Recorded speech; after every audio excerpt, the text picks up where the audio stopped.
आजच्या व्लॉगमध्ये तुमचं मी स्वागत करत आहे आणि आजचा व्लॉग खूप स्पेशल आहे कारण का मी आज तुमच्याबरोबर जाणार आहे 2 वेगवेगळ्या ठिकाणावर कारण का वीकेंड सुरू झाला आहे आणि आज आहे फ्रायडे.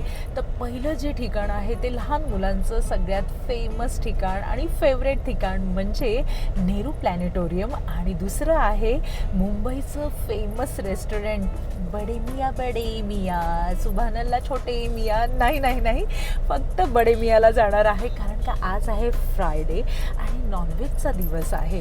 तुम्ही पण माझ्यासारखे आहात का की वेनसडे फ्रायडे आणि संडेलाच नॉनव्हेज खाता? तर हा व्लॉग तुमच्यासाठी आहे. नाही व्हेज खाणाऱ्यांना आणि नॉनव्हेज खाणाऱ्यांना दोघांसाठी हा व्लॉग आहे. चला ही मी मस्करी करते. तर आज मी जाणार आहे बडे मिया रेस्टॉरंटमध्ये डिनरसाठी. बघा माझी एक्साइटमेंट किती आहे की मी बोलताना अशी चुकत आहे, पण जाऊन द्या. पण आधी आपण जाणार आहोत नेहरू तारांगणमध्ये आणि दुसरं ठिकाण आहे जे मी बोलली तेच बडे मिया छोटे मिया सुभानअल्लाह. व्लॉगची सुरुवात झाली आहे आणि आउटफिट ऑफ द डे तर तुमच्याबरोबर शेअर केलाच नाही.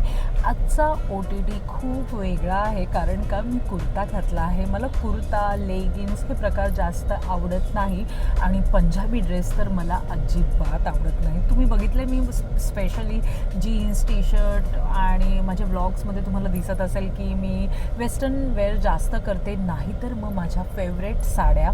तर एकतर टोकाचं असतं, एक तर साडी नाही तर मग वेस्टर्न वेअर. पण ह्यावेळी मी कुर्ता घातला आहे कारण का त्या दिवशी मी घोडबंदरला गेलेली आणि तिथे एक एक्झिबिशन चालू होतं. तर जस्ट मी म्हटलं की चला एक राऊंड मारूया.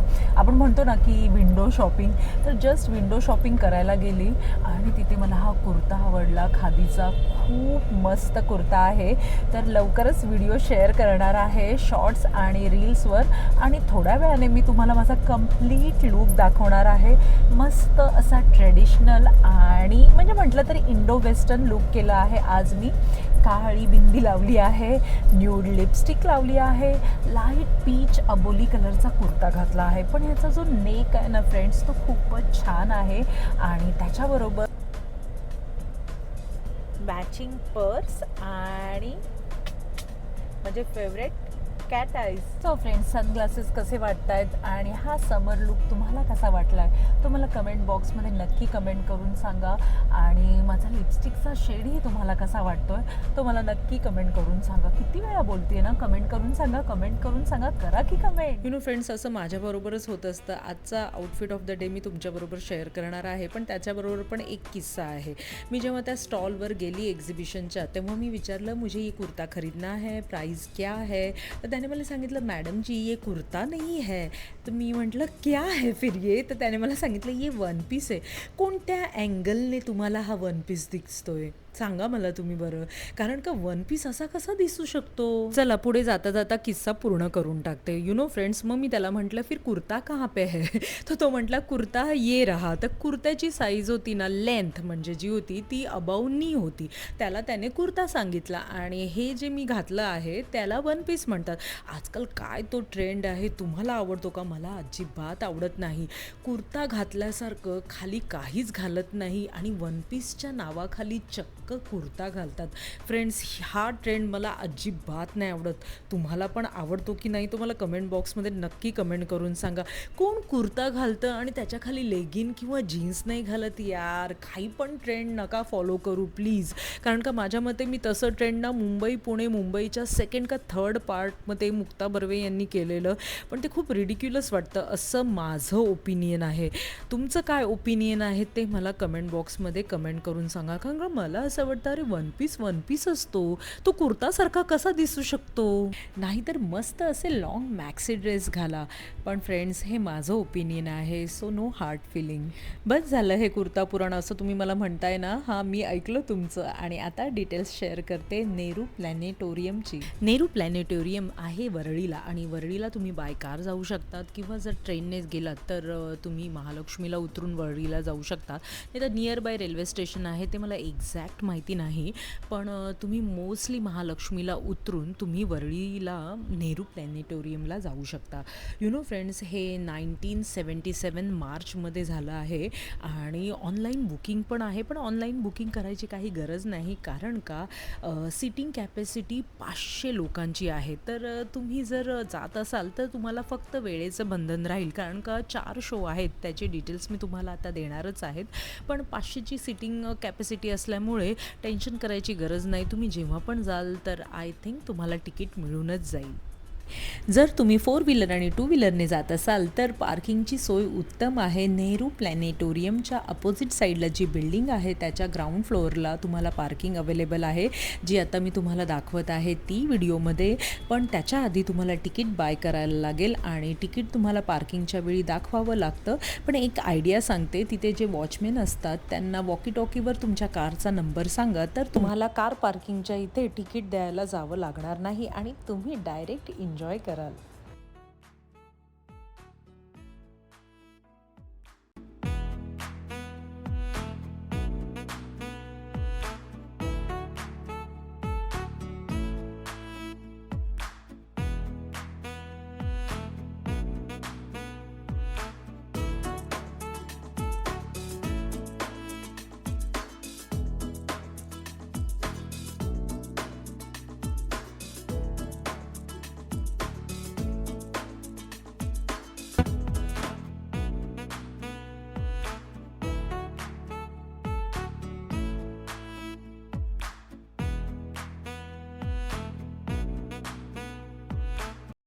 मंडळी, अबाव 5 इयर्स ओल्ड सगळ्यांनाच तिकीट आहे. 150 रुपीजचं एक तिकीट आहे आणि 4 शो आहेत आणि 3 लँग्वेजेसमध्ये आहे.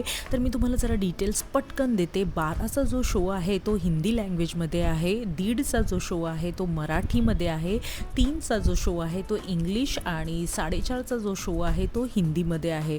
सो फ्रेंड्स, जर तुम्ही व्हिजिट करणार आहात नेहरू प्लॅनेटोरियमला तर नक्की ह्या टायमिंगचा विचार करा आणि अकॉर्डिंग टू तुम्ही प्लॅन करा, कारण का जर तुम्ही जरा जरी लेट गेला तर तुमचा शो मिस होऊ शकतो. अजून एक तुमच्याबरोबर शेअर करायचं आहे ते म्हणजे नियरेस्ट रेल्वे स्टेशन्स आहेत भायखळा, महालक्ष्मी, मुंबई सेंट्रल आणि दादर. फ्रेंड्स, मी जरा खादाडच आहे, कारण का मी आधी बघितलं आणि कॅन्टीन बघितली आणि मी आधी धाव घेतला कॅन्टीनचा आणि कॅन्टीनमध्ये काय छान छान खायला मिळेल, कसं असेल ते मी बघितलं. नॉर्मल रेट्स आहेत आणि मी खाल्लं चिकन पॅटीस. तुम्ही बघू शकता किती हावरेपणा ना. मी जेवून आली आहे, मी प्रॉपर लंच करून आली आहे. पण जो हाइड्रोजन और हीलियम से बना है, इसके केंद्र में तापमान है 1.5 करोड़ डिग्री। लेकिन जैसे ही आप केंद्र से दूर चले जाएंगे तापमान में गिरावट आती है और सिर्फ 5,500 डिग्री का तापमान बन जाता है। सूर्य इतना विशाल है कि हम इसमें 13 लाख पृथ्वियां आसानी से रख सकते हैं। तो आप कल्पना कीजिए कि हम सब कितने छोटे हैं। सूर्य के बाद देखते हैं सबसे पहला ग्रह बुध, मर्क्यूरी। हमारे चंद्र की सतह की तरह ही बुध की सतह खड्डों से भरी है, क्रेटर्स से भरी है। बुध ग्रह को किसी भी प्रकार का वातावरण नहीं, वो हमारे सौर मंडल का सबसे छोटा और सबसे तेज ग्रह है, लेकिन बुध को एक भी चंद्र नहीं है। बुध के बाद देखते हैं दूसरा ग्रह शुक्र। शुक्र का वातावरण 96% कार्बन डाइऑक्साइड से बना है। इसी की वजह से ग्रीन हाउस इफेक्ट तैयार होता है, वो उष्णता को बाहर जाने नहीं देता। इसी के कारण शुक्र की सतह 500 डिग्री तक गर्म होती है और वहाँ सल्फ्यूरिक एसिड की बारिश भी होती है, लेकिन शुक्र को भी एक भी चंद्र नहीं है। शुक्र के बाद देखते हैं तीसरा ग्रह, हमारा घर, हमारी पृथ्वी, अर्थ। पृथ्वी एक विशेष ग्रह है क्योंकि संपूर्ण सौर मंडल में यह ऐसा एकमात्र ग्रह है जहाँ जीवन है, लाइफ है, और इसका कारण है द्रव्य पानी, लिक्विड वाटर। हमारे पृथ्वी का वातावरण कार्बन डाइऑक्साइड, ऑक्सीजन, नाइट्रोजन और आर्गन से बना है। इसी वातावरण की वजह से हमें रात के आकाश में तारे टिमटिमाते नजर आते हैं, लेकिन वही अगर आप चंद्र की सतह पर खड़े हो तो आपको रात के आकाश में तारे टिमटिमाते नजर नहीं आएंगे, वो प्रकाश बिंदु के स्रोत की तरह नजर आएंगे। इसका कारण है कि चंद्र को किसी भी प्रकार का वातावरण नहीं है। दूसरी बात, चंद्र की सतह से यदि आप पृथ्वी को देखेंगे तो वो आपको 4 गुनी बड़ी दिखाई देगी। इसका कारण है कि पृथ्वी का डायमीटर चंद्र के डायमीटर से 4 गुना बड़ा है। अब देखते हैं चौथा ग्रह, लाल ग्रह मंगल।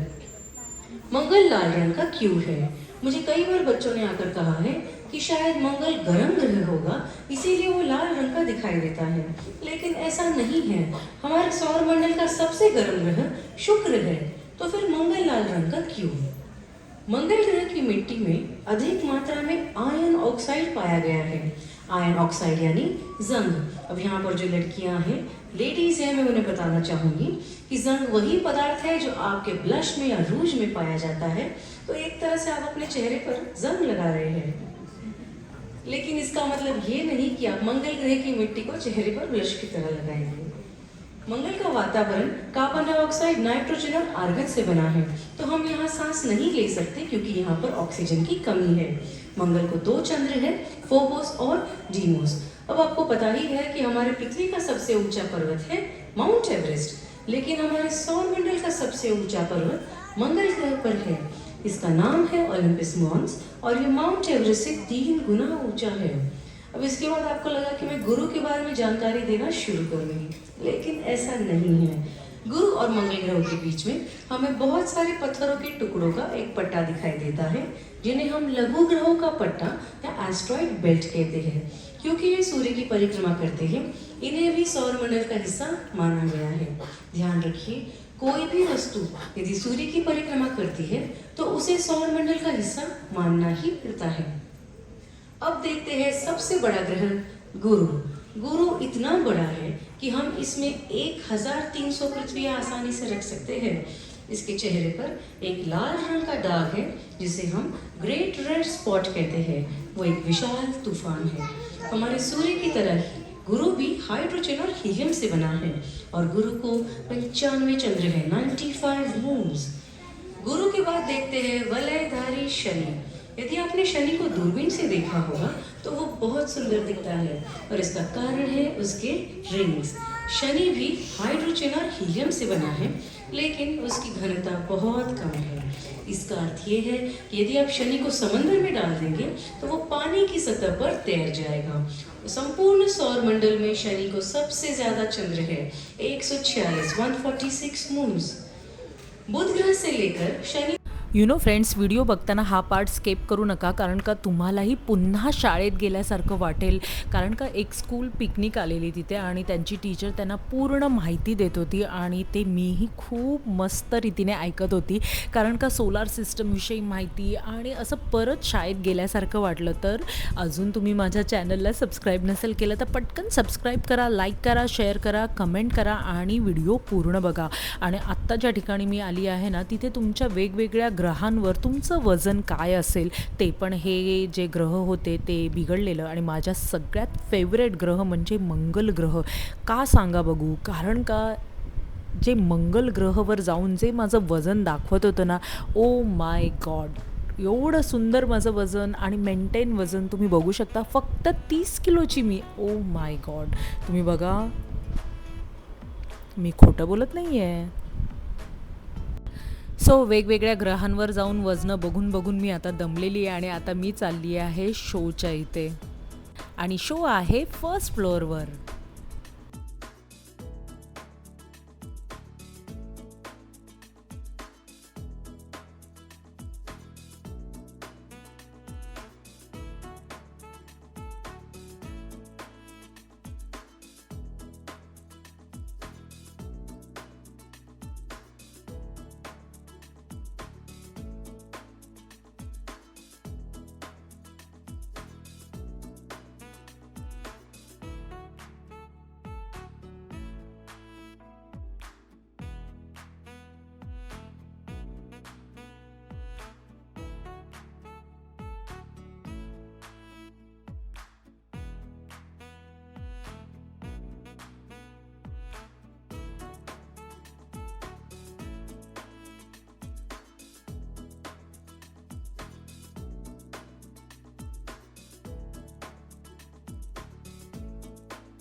चला दाखवते सिटिंग एरिया, कारण का त्याच्यानंतर माझा कॅमेरा ऑफ होणार आहे, कारण का अलाउड नाही आहे.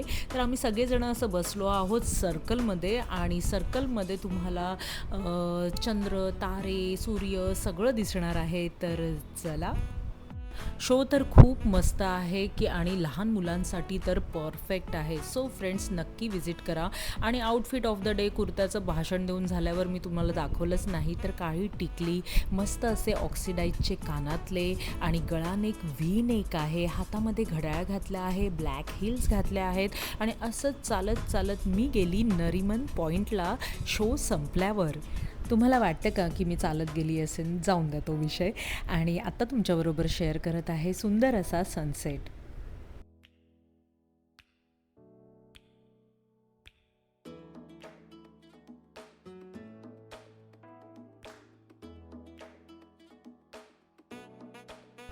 बडे मिया रेस्टॉरंट हे संध्याकाळी 6:30 नंतर ओपन होतं. तर चला फ्रेंड्स, मी आली आहे बडे मिया रेस्टॉरंटमध्ये.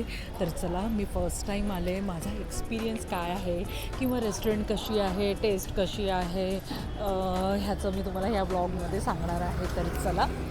फ्रेंड्स, सेलिब्रिटीमध्ये फेमस असणारं असं बडे मिया रात्रीचं 12-1 वाजेपर्यंत चालू असतं. बडे मियाचे 2 स्टॉल तुम्हाला दिसत आहे. हा जो स्टॉल आहे तो व्हेजचा आहे, आणि हा जो आहे तो नॉनव्हेजचा आहे. दोन्ही स्टॉल वेगवेगळे आहेत, पण ॲज युज्युअल रस्त्याची कामं चालू आहेत, त्यामुळे तुम्ही बघू शकता की लोकेशन किती घाणेरडं वाटत आहे. आणि जो समोरचा पार्ट मी आता तुमच्याबरोबर शेअर करत होती, तो आहे सिटिंग एरिया. बडे मियाचं असं प्रॉपर रेस्टॉरंट नाही आहे, त्यांचं आईस्क्रीम आउटलेट पण आहे, कूल पॉईंट. ते जरा पुढे चालत गेलात तर मिळेल. तर आता मी तुम्हाला एक लूक दाखवते बडे मियाच्या रेस्टॉरंटचं, म्हणजेच जे त्यांना सिटिंग एरिया दिलेला आहे तो तुम्ही बघू शकता. काही असं म्हणजे नॉर्मल रेस्टॉरंट आहे. एक राईट साईडला आणि लेफ्ट साईडला. लेफ्ट साईडची जागा जरा भरलेली होती, पण मला हा काही सिटिंग एरिया आवडला नाही, तर मी तिथून निघाली आणि मी ठरवलं की उभं राहूनच काय खायचं आहे ते खायचं. आणि आम्ही आधी ट्राय केले वर्ल्ड फेमस, सगळ्या सेलिब्रिटींमध्ये फेमस असणारे असे कबाब.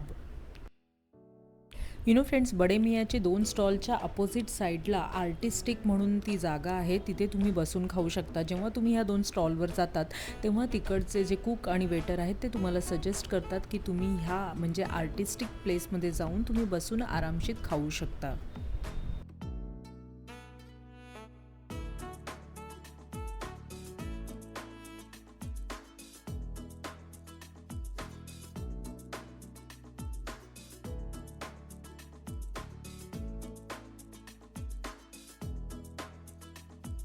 पण आम्ही काही सिटिंग एरियामध्ये बसायला गेलो नाही, आणि रोडचं काम चालू असल्यामुळे तिथे पार्किंगला सोय नव्हती, सो आम्ही स्टँडिंगच खाल्लं.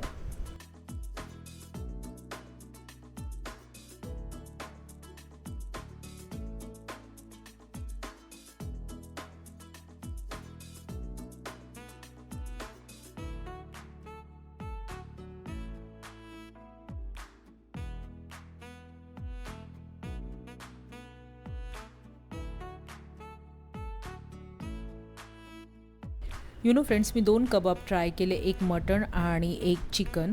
तर मटणही छान होतं आणि चिकनही कबाब छान होते.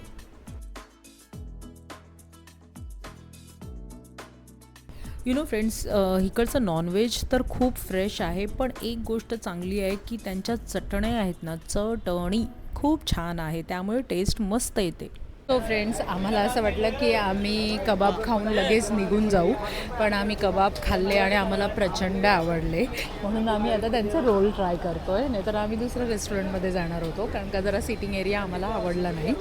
पण कबाब A1 आहेत, तर म्हणून आम्ही ट्राय केलं रोल. चला फ्रेंड्स, ऑनेस्ट रिव्ह्यूची वेळ आलेली आहे. तर फूड क्वालिटी खूप छान आहे, पण फूड क्वालिटी छान आहे तर 10 on 10. पण टेस्ट मला एवढी काही अशी जसं नाव आहे तसं नाही आहे टेस्ट. पण सर्विस अप्रतिम आहे. तिकडचे जे वेटर आणि कुक आहेत आणि जे तुम्हाला सर्व करतात ती लोकं तुमची खूप काळजी घेतात, कारण का तुम्ही उभं राहून खाताय म्हणून. आणि ॲम्बियन्स तर झिरो, काहीच ॲम्बियन्सला व्हॅल्यूच नाही आहे तिथे. म्हणजे असं ॲम्बियन्स मला नाही आवडला फ्रेंड्स, मी नाही बोलू शकत तुम्हाला त्या बाबतीत. आणि आम्ही व्हेज कबाब, पण एक चांगली गोष्ट आवडली की व्हेज कबाबचं स्टॉल वेगळं आहे आणि नॉनव्हेजचं स्टॉल वेगळं आहे. तर वन टाईम जायला काहीच हरकत नाही आहे. पण जेवढे मी स्वप्न बघून गेलेली की बडे मियाँ रेस्टॉरंट कसं असेल, वाव काय टेस्टी असेल, तर तेवढं खरं नाही निघालं. पण तुम्ही वन टाईम ट्राय करू शकता. आणि मग मी गेली शॉपिंगला कुलाब्याला आणि तिथून मग घरी निघाले. सो फ्रेंड्स, हा व्लॉग तुम्हाला कसा वाटला तुम्हाला कमेंट बॉक्समध्ये नक्की कमेंट करून सांगा. सबस्क्राईब करा, लाईक करा, शेअर करा आणि असे ऑनेस्ट रिव्ह्यू ऐकायचे असतील तर नक्की सबस्क्राईब करा. आणि पुन्हा नेक्स्ट व्लॉगमध्ये भेटू. Bye bye.